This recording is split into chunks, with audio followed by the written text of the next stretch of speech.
All right, so this is Naptown Thrift. You walk in the front door and you're hit with the picture wall, which is modeled after a vintage Guess Jeans USA striped tee, one of the most classic shirt designs of all time.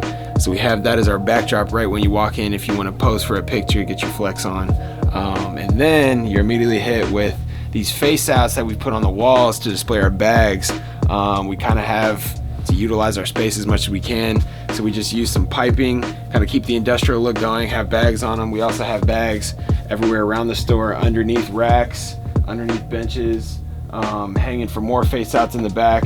Same as our hats up top. You immediately look up and see that the ceiling is full of hats and pennants and shoes and just everything that we could use to make our magnetic hooks work from the top. But everything else clothing wise is kind of divided by style and brand more than by size. On this half of the store we kind of have our bigger sizes / men's items, and as well as this windbreaker rack and this front rounder right here. But on the left half of the store is kind of our smaller sizes / women's items, and then that back rounder is the same. But for our repeat customers, the first rack that you see when you walk in on your left is the rack of all the new heat, all the latest finds, all the new stuff that you didn't see the week prior when you came in. So that's for all of our customers who are in here looking for new stuff that they hadn't seen before. And then you venture into all the stuff that kind of makes up the store. Before Naptown Thrift, I was a college student. I had gotten through my freshman year, and I had always been collecting vintage clothing thrifted from Goodwills and Salvation Armies and other thrift stores around the city. My parents originally took me thrifting when I was younger, and it got me hooked on looking for different items that I was interested in, usually jerseys. But then that transitioned to just a love for vintage clothing in general. So my wardrobe going into college kind of consisted of all vintage clothing, and my friends, would ask me, where I got the stuff, and they'd want to purchase it from me, and that eventually turned into starting a business my sophomore year. There used to be a series of thrift stores called Value Worlds that were all over the city, and that was my personal favorite. There was one right over here off 52nd and Keystone, and that was like the first thrift store that my parents took me to because we live right over here in the Glendale area. And yeah, I was just hooked with the amount of jerseys and cool stuff they had, and that then ventured to all thrift stores throughout the city, and then we'd almost find excuses to take trips, and on our way to whatever destination we were going to, we'd stop along the way and thrift just to kind of get out of the city and maybe stop in a little town that we felt like no one was looking in, or no one in that town knew what to look for, knew what we were looking for, so it'd be kind of an untapped area that we could stop at. If we weren't doing something else, we were thrifting. And my parents would be at work, they would get off work, they go thrift. I would be in class, I would have downtime between class, I would go thrift. So literally downtime became synonymous with just looking and thrifting. I don't know if you're familiar with the festival, but it was a festival that happened every year in Atlanta that kind of showcased hip hop culture and had a lot of dancing and just cultural things involved. It happened throughout the early 90s to late 90s, and it was the shirts were specific to that event and had caricatures usually of the artists or cultural people who were tied to that time period. And so we found one with like all the people from Cash Money on the front, some rap lyric on the back, and it said Freaknik 94 I think on the front of it. And we got it, and that was like right when we started, and I wasn't really sure. I hadn't heard of Freaknik before. I hadn't really done my research, so we're like, well, this is. I knew the lyrics on the back, and I was like, well, this looks like a good piece. So we'd only been charging $10 for T-shirts prior to that. So we're like, maybe we should charge $25 for this one. And we thought, we were just getting bang for this shirt that we were only charging $25 for. Like, that was insane to us at the time.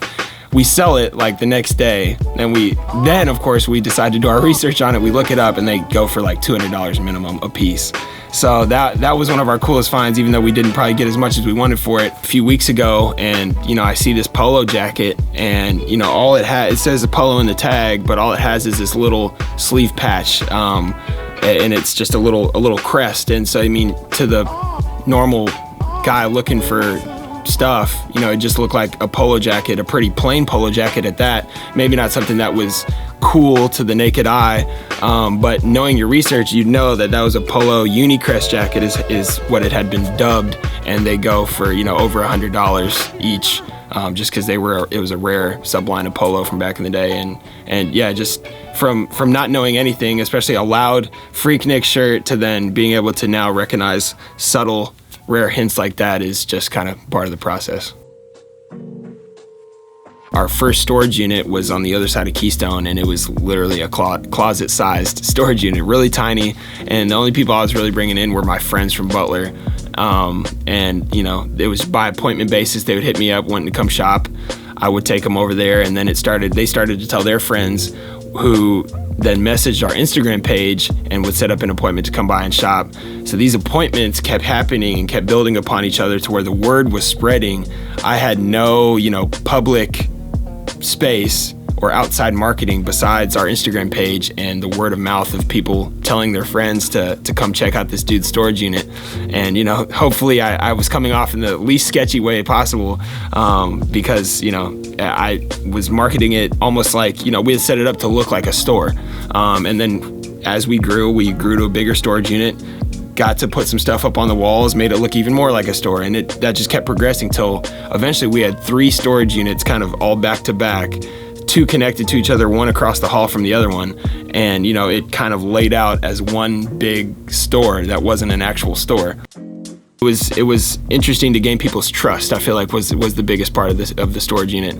But we did, and people loved it. People loved the fact that it was almost like, you know, you go to Rodeo Drive in California, one of the most prestigious shopping experiences. A lot of those places are by appointment only. That's almost what it felt like to some of these shoppers who were coming into the storage unit, saying, you know, this guy's rolling out the red carpet of this entire store for me as I come and shop the space. So it made people feel special. It made people feel, you know, a way that they've never felt when they go to a mall or any other shopping experience, all out of a storage unit that, you know, a lot of stores don't do. So that it was a really big building block for us, and I feel like people miss it. So we've kind of had to downsize what we all have on the floor, which was, you know, hard for me because it's like, well, all these pieces are so cool. Why can't I have, you know, 5,000 things out at once?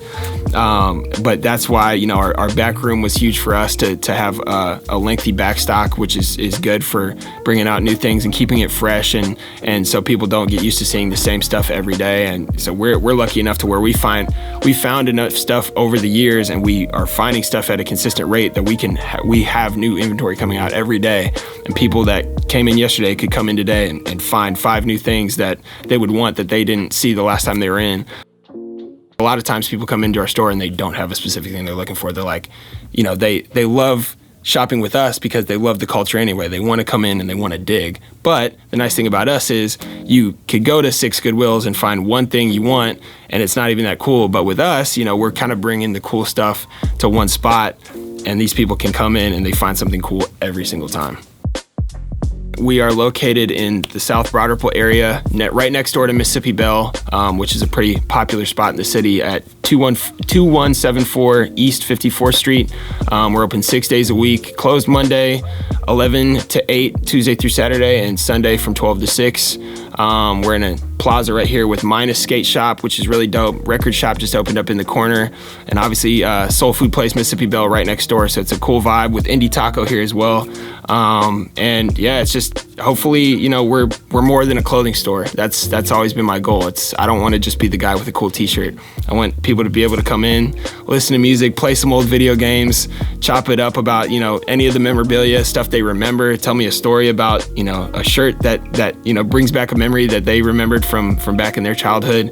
It's like I want to host, you know, listening parties, you know, cultural events, you know, just music scene stuff, anything within the Indianapolis culture that can feed into our store and live through our store, I feel like has always been a goal for me. So yeah, it's, you know, even if you don't have any money and you just want to come chop it up, we'll be here.